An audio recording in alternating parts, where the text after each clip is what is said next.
sourdough for a long time. I will say, each day it's getting easier. Now I sound like Bill Nye the Science Guy. I feel a little nervous.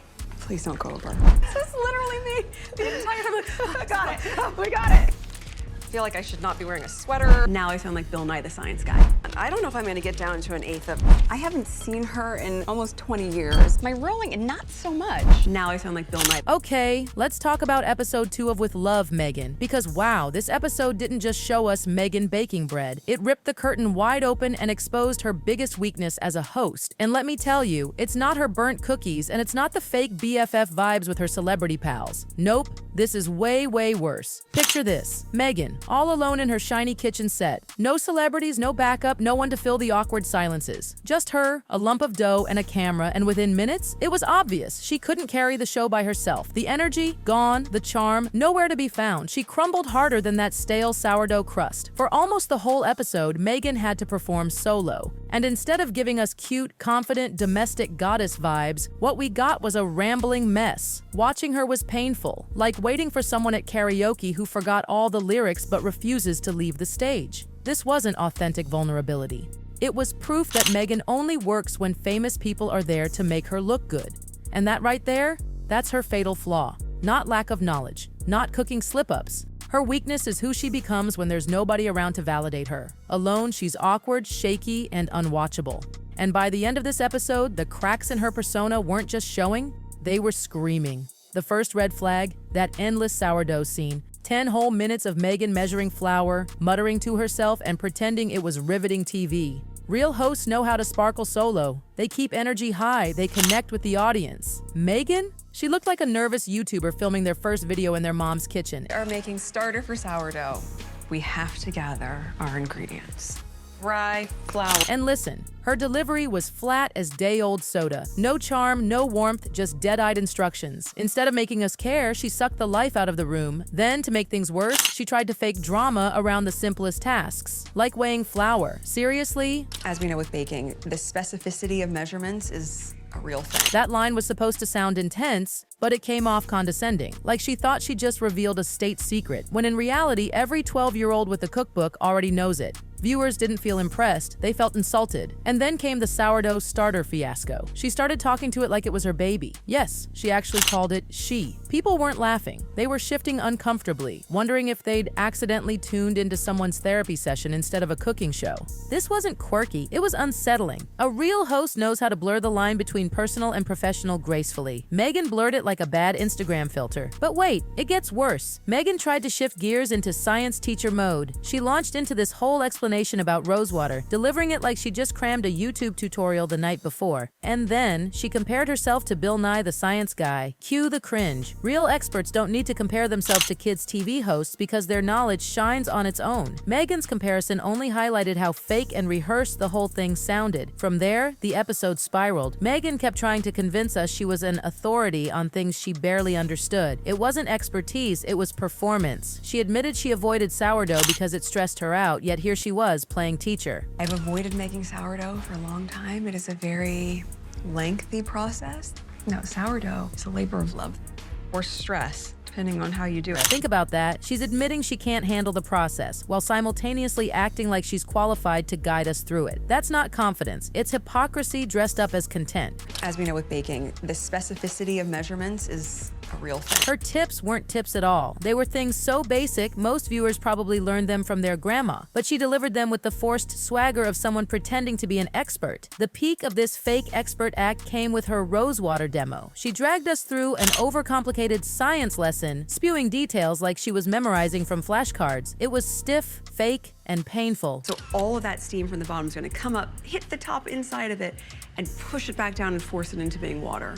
That's all going to catch in this bowl in the middle. Real pros, they simplify things. They make it natural. Meghan, she made boiling petals sound like NASA training. And then, like clockwork, she repeated that Bill Nye line again, as if that would somehow make the cringe more charming. Spoiler, it didn't. And when she started tossing out health and skincare claims about her rosewater, jaws dropped. Because here's the thing, you don't make medical claims on national television unless you're qualified, and Meghan, she isn't. Water. It's an anti-inflammatory.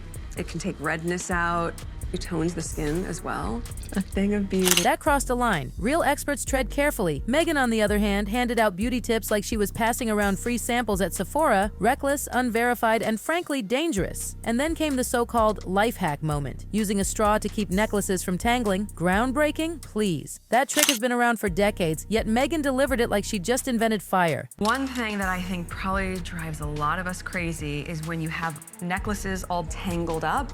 So here's what you do. This right here summed up the entire disaster. Meghan's expertise is nothing more than recycled Pinterest tips rebranded with fake confidence. But the most brutal truth of all, her entire on-screen energy changed the second Chrissy Teigen appeared. Before Chrissy, it was all awkward silence, fake science, and nervous chatter. After Chrissy, suddenly Meghan was alive. The second she heard that knock at the door, the relief in her voice was undeniable. Knock, knock! Oh my God!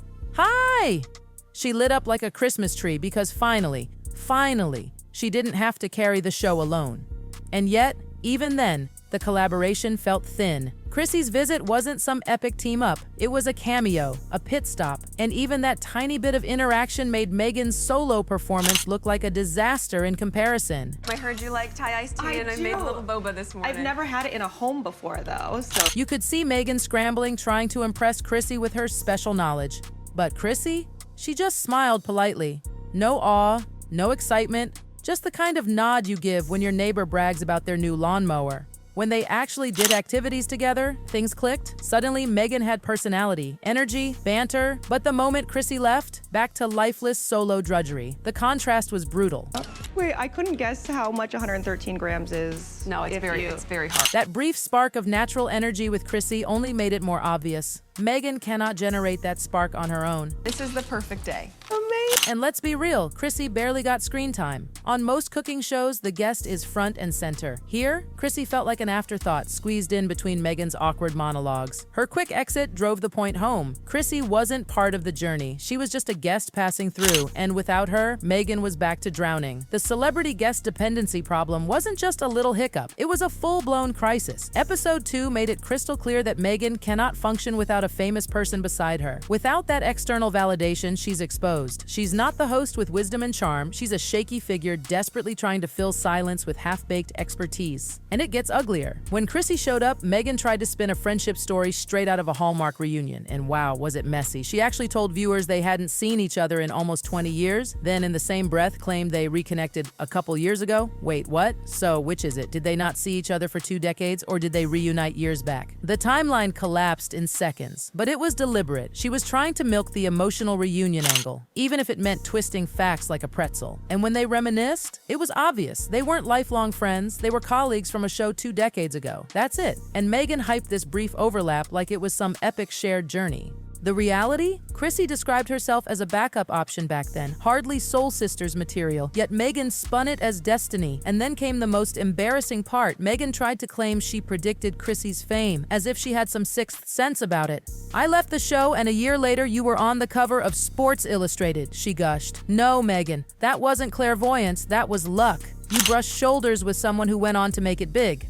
End of story." And when you compare Meghan's hyped, "we've come so far" narrative to their actual energy together, ouch. It didn't feel like old friends catching up. It felt like polite acquaintances, forced nostalgia, and that's the dead giveaway. If you have to narrate how meaningful a connection is, it probably isn't. This wasn't just sloppy storytelling. It revealed something darker. Meghan doesn't tell the truth as it is. She crafts stories to suit her needs, even when that means manipulating simple facts about her relationships. If she'll do that for a friendship timeline, what else will she bend for the cameras? Viewers were left questioning her credibility across the board. But the timeline mess wasn't the only train wreck. Episode 2 also highlighted another gaping hole in Meghan's skill set: charisma, or rather, the total lack of it. Her solo segments, a charisma vacuum. She'd mutter flatly about measurements. Let's begin.